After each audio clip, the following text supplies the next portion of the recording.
Inayos mo na bang requirements mo para sa enrollment? Basta remember, magbaon ka ng biscuits. Baka magutom ka. And water, kasi baka ma-dehydrate ka. Gusto mo ba tulungan kita mag-enroll?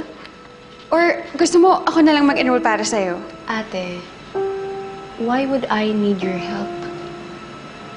And besides, hindi naman ako sa public school papasok. Walang pila sa Marian College. So stop being a know-it-all.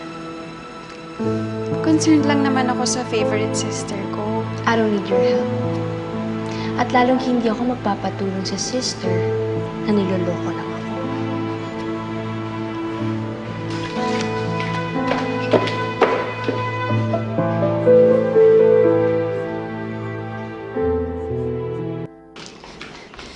Patrice! Bakit ba hanggang ngayon galit ka pa rin sa akin? Ipinaglayo na nga kami ni Isagani.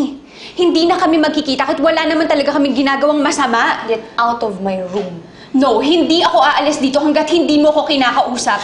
Ano ba bang gusto mong marinig sa akin, ate? Nagalit ako sa'yo? Yes. Because you betrayed me. Alam mo ba, when you came back from the US, sobrang saya ko, ate. Ang saya-saya ko.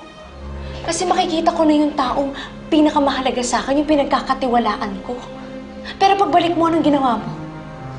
Hinayaan mo pa nga akong ilakad kay Isagani. Anong ginawa ninyong dalawa? Nagyayakapan kayo behind my back? Patrice! Tapos dinay mo pa nag-uusap kayo? Ate, pinagmukha mo akong stupid. My own ate made me feel so stupid. Sakit, ate. Kaya hindi kita mapapatawad. Hindi. Get out of my room and I don't want you here!